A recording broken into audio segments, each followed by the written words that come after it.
My name is Robert Elijah. I work in a crematorium, a job that I never thought would take me to the limits of sanity and fear. My story is real and terrifying, and I often wonder if I will ever get over it. It all started when a family came to the crematorium to pick up the ashes of their loved one, a man named Ernesto. The family was visibly distraught, and I did my best to be understanding and respectful as I handed them the urn. I offered my condolences and hoped that would be the last I would see of them. However, a few days later, the family returned to the crematorium, but this time they weren't just distraught. They were terrified. Ernesto's wife, his daughter, and son-in-law told me between dull and nervous looks that ever since they had brought the ashes home, strange things began to happen. At first, they were just little things, lights flashing, objects moving slightly out of place. But soon, they became more intense and terrifying. Ernesto's daughter, with eyes full of tears, told me that she had seen the figure of a man in the hallway of her house in the middle of the night and that he had felt a dark presence and oppressive. The family implored me to investigate, that somehow I would find out what was happening.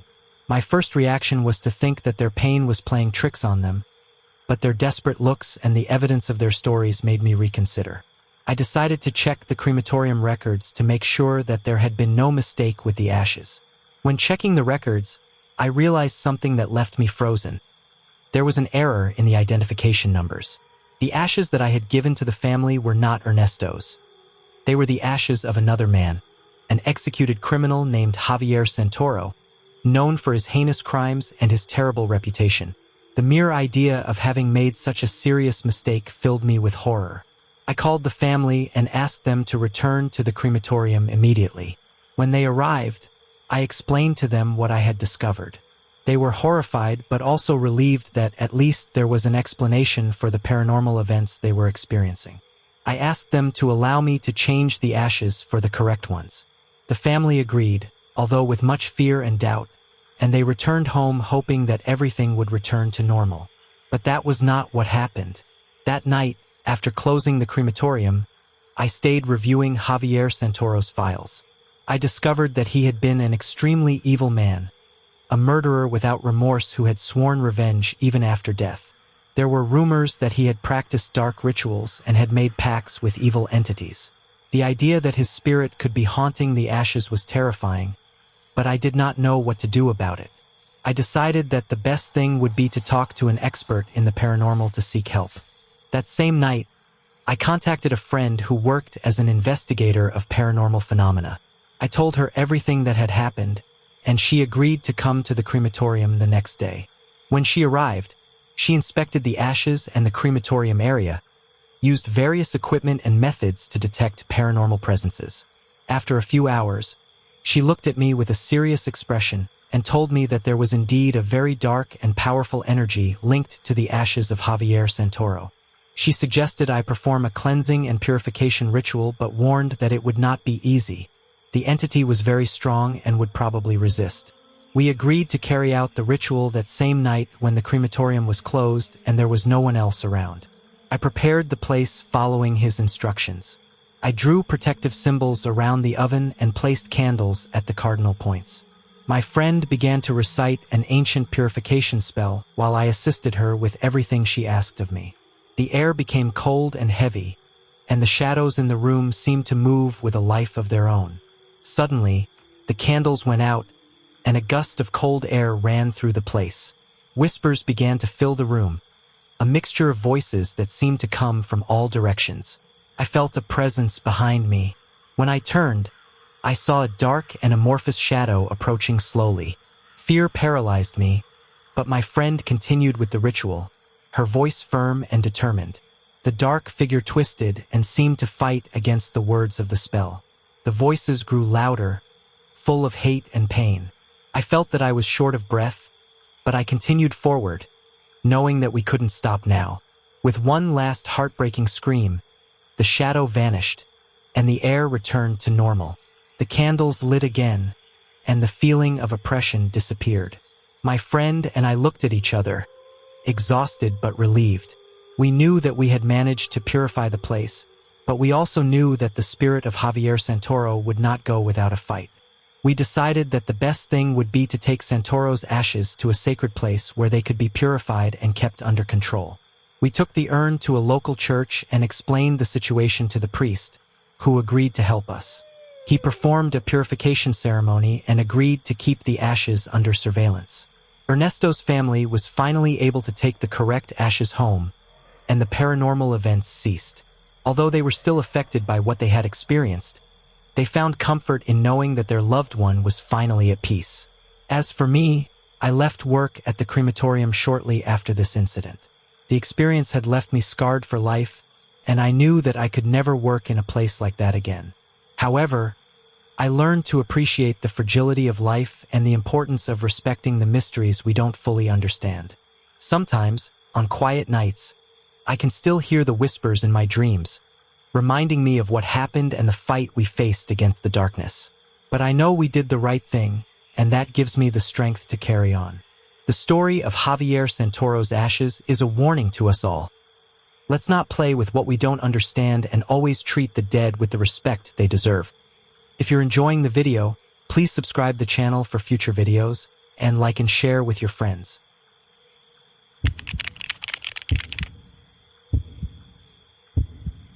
I am a worker at Cypress Crematorium, a place most people prefer not to think about too much. My job is grim, yes, but also necessary. We take care of the remains of those who have departed, making sure their bodies are treated with respect and dignity. However, a few months ago, a series of disturbing events made me question everything I thought I knew about my job and the world beyond death. One quiet afternoon, a family arrived at the crematorium to pick up the ashes of their loved one. Everything seemed normal until the man who picked up the urn commented on something strange. "This weighs more than I expected." I nodded politely, but his comment stuck in my mind. The ashes of a human body shouldn't weigh more than a couple of kilograms. However, I didn't say anything at the time and let them leave with the urn. A few days passed before the man returned, his face showing a mix of confusion and fear. He told me that ever since they brought the urn home, they had started experiencing strange things. Objects moving on their own, whispers in the night, and a constant feeling of being watched. The family was terrified and convinced that something was wrong with the ashes. I decided to investigate, although skeptical. I couldn't ignore the fact that the ashes seemed to weigh more than normal. I called a colleague, and together we reviewed the crematorium records. Everything seemed to be in order, but there was a discrepancy when reviewing the cremation records. We found that 2 bodies had been cremated at almost the same time. The system of our crematorium is meticulous, but human beings make mistakes. We decided to open the urn and examine the ashes. In doing so, we found something disturbing among the ashes: bone fragments that did not belong to a single person. It seemed that somehow the ashes of 2 bodies had become mixed together. This was an unforgivable mistake and extremely rare in our work. The question was, who was the other person? We checked the records and discovered that the other body cremated that day belonged to an unclaimed individual, someone who had passed away with no family or friends to take care of their remains. There was something disturbing about the details of his death, but at that moment, the most important thing was to resolve the issue with the family. We decided to return their loved one's ashes to the family, this time making sure there was no mixing. But before we did so, the man insisted that we bring in a priest to bless the ashes and the urn. He was convinced that the spirit of the other individual was tormenting his family. We took him up on the suggestion and contacted a local priest. The priest arrived in his clerical garb and began to pray over the ashes. As he did so, a strange feeling filled the room. The air became cold and thick, and a feeling of oppression enveloped us all. It was as if an invisible presence was watching us, waiting. The priest continued praying, his voice firm and confident. But suddenly the lights flickered and went out, plunging the room into darkness except for the dim light of the candles that the priest had lit. At that moment, we all felt a chill run down our spines. Something was definitely wrong. Suddenly, a loud bang echoed in the room, as if something invisible had hit one of the walls with force. The priest did not stop, but his voice became more urgent. I could see the fear in everyone's eyes, including the priest's. Another bang, this time louder, made one of the candles fall to the floor. The room was filled with dancing shadows projected by the flickering light of the remaining candles. I felt like I couldn't breathe, as if an invisible hand was squeezing my chest. I looked around, looking for the origin of the blows, but I saw nothing but shadows and darkness. The priest raised his voice, invoking the name of God and asking for protection for all of us. Suddenly, a heartbreaking scream filled the air. It was not a human scream, but something deeper, older. The scream faded, and with it, the oppression in the air. The lights came back on, flickering a few times before settling. The priest finished his prayer and looked at us seriously. He told us he had sensed an evil presence, a spirit that had found no rest. He warned us that the ashes should be buried in consecrated ground to ensure the spirit would not haunt anyone again. The family accepted the suggestion, and with the help of the priest, arranged a proper burial. The ashes were buried in the local cemetery in a simple but solemn ceremony.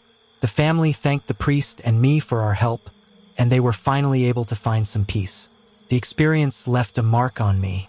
Ever since, I have not been able to stop thinking about that tormented spirit in the mix of ashes and the paranormal events we witnessed. Sometimes, on the darkest, silent nights, I think I hear whispers in the crematorium, reminding me that there are forces beyond our understanding.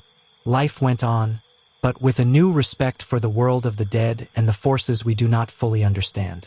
I always make sure to handle the ashes with the greatest respect possible, knowing that any mistake could have unimaginable consequences. The crematorium, a mundane place of work, had become a constant reminder of the mysteries and horrors that lurk beyond the veil of death.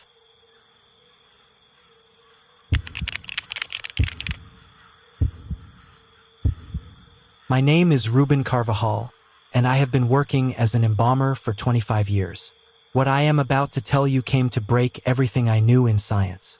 On June 8, 2006, at the funeral home where I worked, a body was brought to us from a nearby hospital.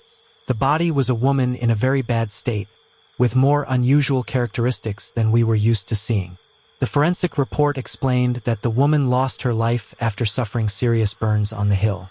The only person who came with her was a serious-looking man who, after giving her his last goodbye on the slab, asked us insistently to be as fast as possible in the procedures. My friends and I thought it was urgent to bury her or something similar. Before we took the body, I heard him exclaim, "Make sure she is dead." The first thing that disconcerted us was that in the file, she was registered as a 90-year-old woman. But the parts of her skin that were not damaged matched more with the characteristics of the body of someone no more than 40 years old. Additionally, it had been about 48 hours since her body was lifted, but the state of her decomposition seemed to be only about 2 hours. We returned to the embalming room to officially begin the internal cleaning. We just connected the tubes, and we had the unpleasant surprise that it was not possible to drain the blood from the corpse. Instead, a watery and gray liquid came out, as if it were stagnant, dirty water. "This seemed like a joke," commented my assistant, noticing as disconcerted as I was. And in order not to cause the procedure to be delayed any longer, we continued with this part as far as we could because something similar to this had never happened to us. For this very reason, and to lower to a certain extent the level of stress that my partner and I were already carrying, we began to make small joking comments, assuring that Mrs. Molina could do anything but be a human. We were elaborating theories about what this case could really be and what kind of story her death could be hiding. When we saw that there was not much left to do in terms of preservation, we proceeded to deal with the aesthetic, which not only involved the use of makeup but also wax for reconstruction. The most affected parts were in the abdomen, chest, and part of her neck and beard. While I started from the lower parts of the abdomen, my assistant asked me out loud, "Don't you think it's suspicious that the woman had burned herself on a hill?" As I did not understand what he meant, he continued talking, indicating that he thought we were possibly dealing with the body of a witch. Since his comments no longer seemed to me in the least respectful towards the person we were serving, I asked him to put an end to our hypotheses because we no longer saw ourselves as professionals but rather as fanatics. After reconstructing the most affected parts of her face, I began to look among the death makeups for those that best suited the tone of the skin of that woman. Meanwhile, one thing was certain. Mrs. Molina was truly dead, just as the man who arrived with her asked us to do. Once I was sure of what cosmetics she would use, I heard screams of panic in the hall, along with a series of exclamations with aggressive threats. From where we were, we heard that a man began to pray out loud the Lord's Prayer but was interrupted by the dry roar of a shot. At the moment my assistant and I were preparing to leave the place through the exit of the emergency, two people entered the room with us carrying a gun. They ordered us to stop handling Mrs. Molina's body and made us take a few steps behind her to get away. After leaving us cornered, one of these men took one of the cannulas that we left within reach and, from a glass jar, both of them began to supply the corpse with something that looked like blood without letting us intervene. They were only there to defend what was theirs, the other person who supplied the blood explained. The man who was in charge of accompanying her both in the hospital and at the beginning of the procedure was the guilty one of leaving her in those conditions and of burning her on the hill to later chase her to the hospital in order to make sure that she was really dead. Without saying a word, I discovered that what my partner theorized so much was the closest to reality. Mrs. Molina was a witch, and that was why things did not match. "We have to get Mom out of here before they can catch us," we heard them murmur. They were the children of a witch, despite how much I resisted remaining silent and not protesting. Impulsively, I ended up interrupting what they were doing to tell them that it would be useless to take her away because at that point, the lady was nothing more than a shell with some chemicals, and her preservation would not last long enough. But the moment I said this, Molina's body began to move its hands with a coordination that made it clear that it was not spasms, and even if it had been the case, sudden movements were already something impossible at that point.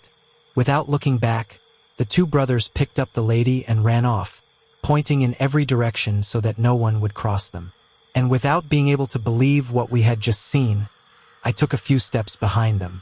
Then I heard the woman emit a moan of pain. In some way or another, I was reliving that occasion. The culprits escaped in a van after turning the place into a crime scene. And the only explanation that my assistant tried to give me for being the other witness was that what they gave the corpse could have been these substances hidden that some experts in the subject claim are derived from the blood of children. Despite how bizarre it has been for me, just considering it makes me sick, to come to the conclusion that it is as close as possible to us, there are people carrying out twisted practices, and they save themselves from the consequences by using compounds that we would not even be able to imagine. Indeed, Mrs. Molina was something more than a simple human being.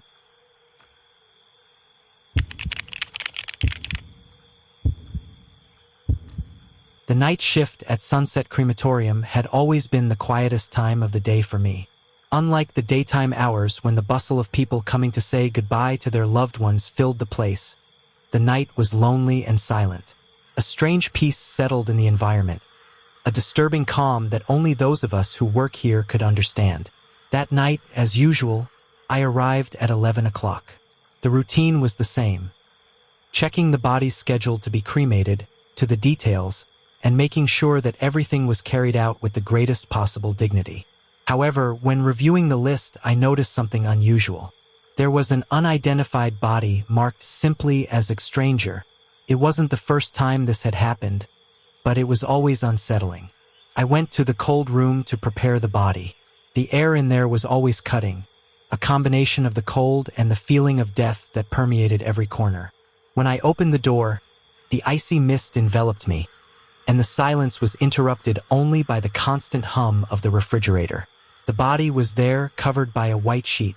The label on the foot simply said, "Unknown." I felt a shiver run down my spine as I read it. Something about that label made me feel uneasy. I pulled back the sheet to inspect the body. It was a middle-aged man with indistinguishable features and a countenance that suggested a hard life. There were no obvious signs of violent death, but something in his expression deeply disturbed me. I proceeded with the routine search, noting the basic details and checking the documentation. There wasn't much to write down, which was even stranger. Everything was in order, but the lack of information about this man made me feel uneasy. I pushed the stretcher towards the oven room, trying to shake off that feeling of unease. The crematorium was silent as always, only the hum of the oven on standby and the soft sound of my footsteps on the tile floor breaking the stillness. I prepared the oven, adjusting the temperatures and making sure everything was ready.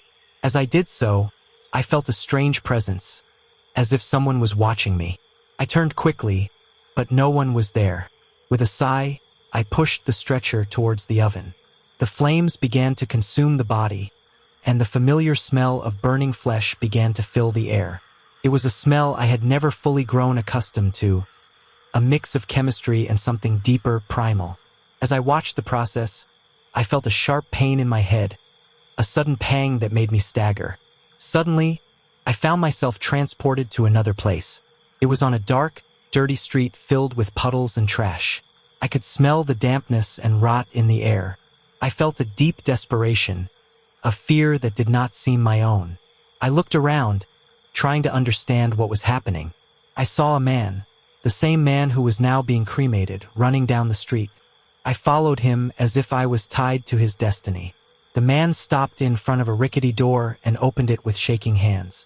He entered a dark, smelly room and closed the door behind him. I approached slowly, my heart gripped tightly. I could hear whispers, voices that seemed to come from everywhere and nowhere. He opened an old box and took out something I couldn't see clearly. Then everything faded away, and I was back in the crematorium, panting and sweating. I staggered, trying to regain my balance. The vision had been so real, so vivid. I felt like something dark and evil was associated with that body.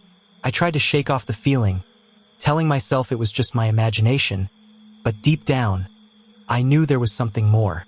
The next few days became a downward spiral of horror.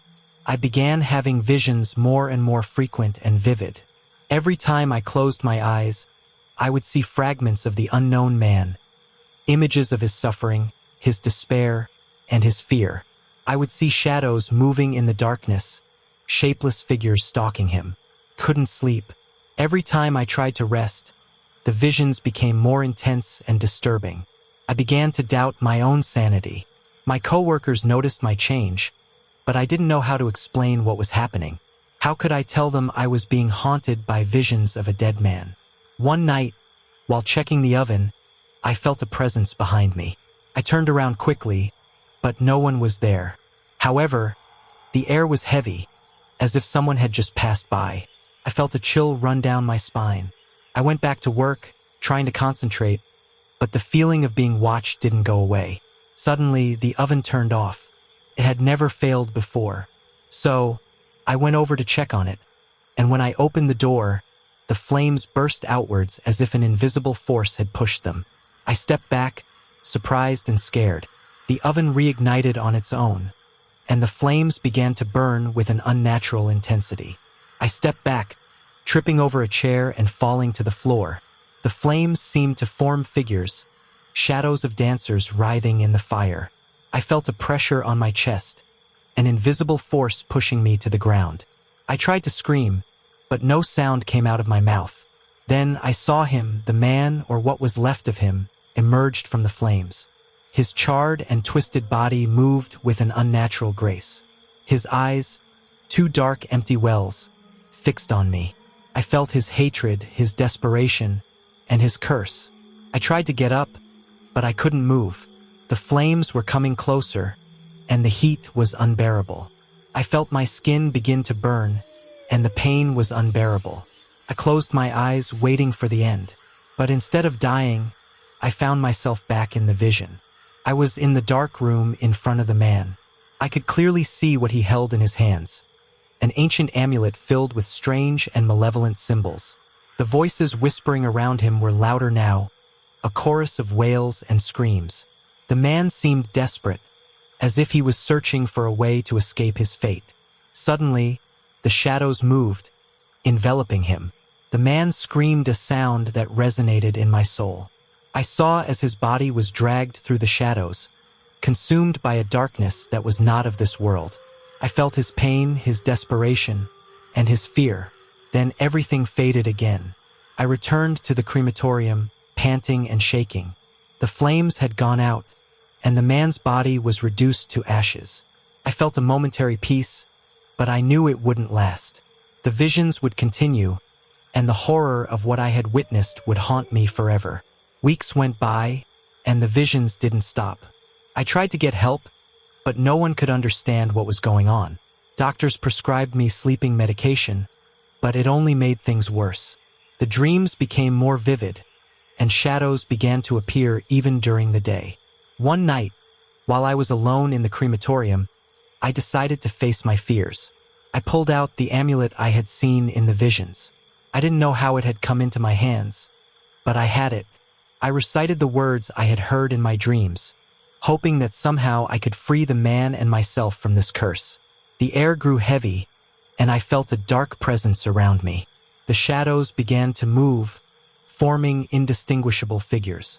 The man appeared once again, his body charred and twisted. But this time I felt no fear. I felt compassion. I offered him the amulet, reciting the words once again.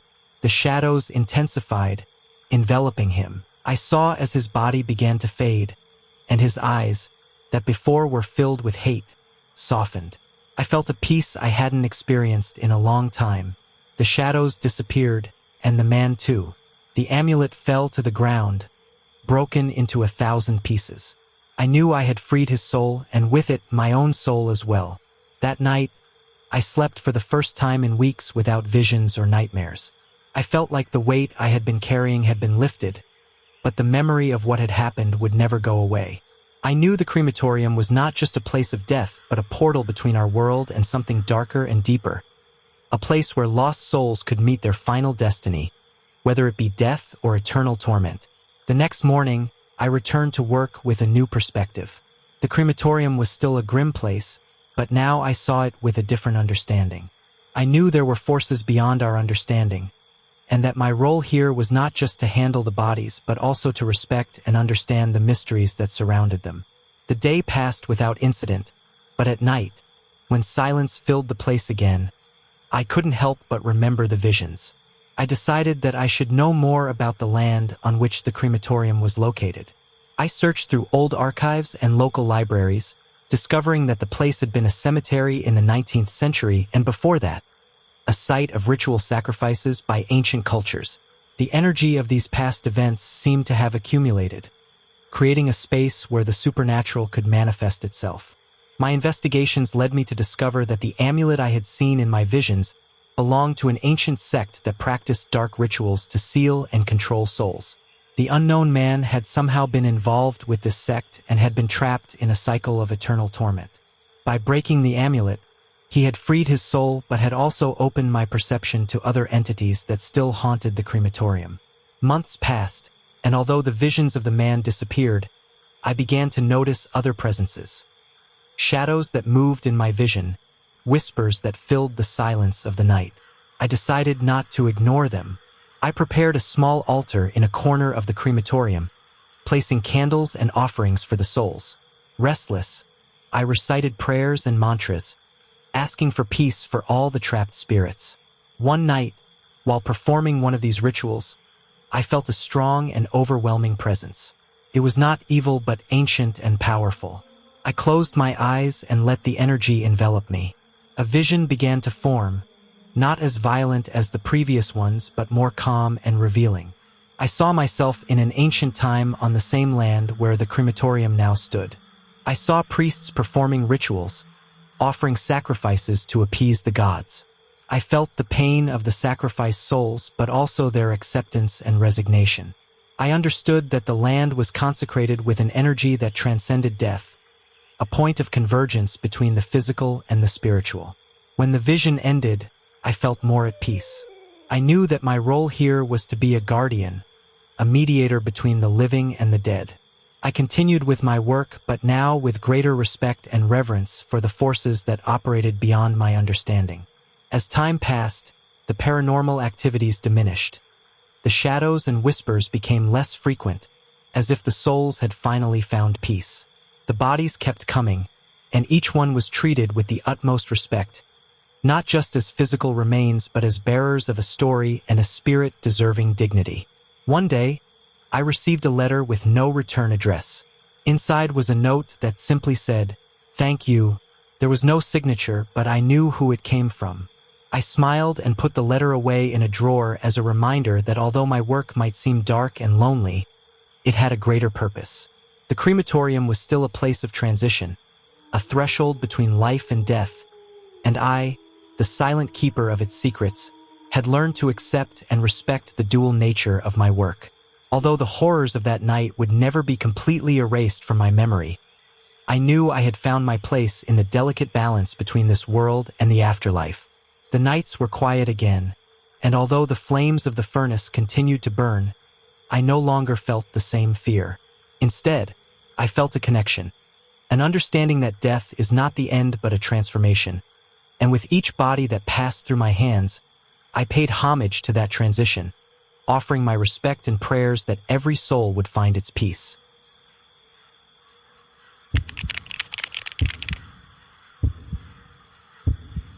I always thought that night jobs were quiet. However, that night at Willow Creek Crematorium changed my perception forever. I showed up as usual at 11 o'clock, prepared for another silent night among lifeless bodies and the flames of the oven. I didn't expect anything out of the ordinary, but that night, it would become a real hell. The place where I worked was not very well known, a small and old crematorium on the outskirts of the city. Its red brick structure and narrow windows gave it a gloomy appearance, even in broad daylight. At night, the loneliness and silence made it a perfect setting for the worst nightmares. I went to the locker room, put on my uniform, and reviewed the instructions for the night. We had a couple of bodies that needed to be cremated before dawn. The routine was always the same. Register the body, take it to the oven, and wait until everything turned to ashes. A monotonous and emotionless task. But something that night made me feel restless, as if an invisible presence watched me from the shadows. I started with the first body. It was a middle-aged man who had died in a car accident. His body was in bad shape, with several open wounds and broken bones visible through the lacerated skin. I moved it carefully, avoiding looking too long at his disfigured face. I turned on the oven and slid it towards the scorching flames. The smell of burning flesh began to flood the room, an aroma that I never quite got used to. While I waited, I checked the list of the next body. It was a woman who had died of natural causes. According to the report, she was 32 years old. I felt a pang of sadness when I read the age. She was young, too young to be here. But in this job, one learns to toughen up and not get carried away by feelings. I went to the cold room and took out the stretcher with the woman's body. Her face was serene, almost as if she were asleep. I stopped for a moment, observing her. There was something strange in her pressure, a piece that I had not seen in other bodies. I recorded her, writing down every necessary detail in the logbook. When I finished, I pushed the stretcher towards the oven room. As I prepared to turn the oven back on, I heard something that made me stop dead in my tracks. A low, plaintive sound, almost imperceptible, like a moan. I thought it was my imagination. After all, lonely nights can play tricks on the mind. But the sound persisted, getting louder and more distressing. I approached the woman's stretcher, doubting my sanity. Then I heard it again, a soft, pitiful moan. I felt a chill run down my spine. It was impossible. I leaned towards the body, listening attentively. Suddenly, the woman's eyes flew open, and a heartbreaking scream filled the room. I stepped back, stumbling and falling to the floor, paralyzed by terror. I tried to convince myself that I was dreaming, that it was all a hallucination, but the screams continued, filling the air with an indescribable horror. The woman, who moments before lay inert, now writhed on the stretcher as if invisible flames were consuming her alive. Panic invaded me. I wanted to flee, but my legs did not respond. I stayed there, watching as the woman's body contorted in unimaginable torment. Her eyes locked with mine, filled with a suffering that seemed eternal. I wanted to help her, but I didn't know how. The tears ran down my face as the horror of the situation consumed me. Finally, the screams ceased. The woman's body became motionless again, but her eyes remained open, fixed on me. I took a deep breath, trying to regain my composure. I approached cautiously, hoping that any sudden movement could trigger another episode, but she remained still. I closed her eyes with trembling hands and pushed her towards the oven. The flames quickly enveloped her, and the familiar smell of burning flesh filled the room once again. But this time, the aroma carried with it a trace of suffering that I had not felt before. I stood there, watching as the flames devoured her body, trying to understand what had just happened. When the process finished, I gathered the ashes and placed them in an urn, writing down the details in the registry.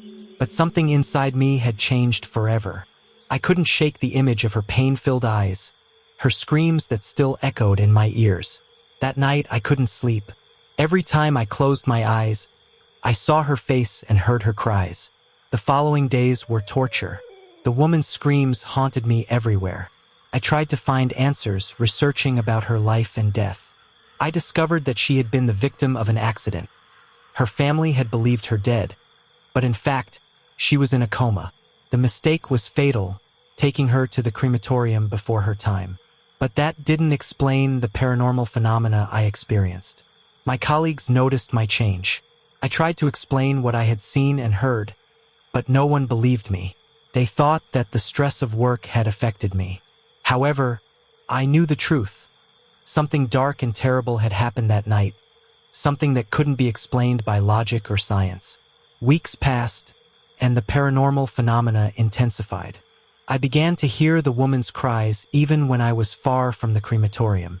I felt her presence in my home, in my car, everywhere. My mental health began to deteriorate. I sought professional help, but psychologists could not understand the magnitude of my torment. One day, while reviewing the crematorium records, I noticed something strange.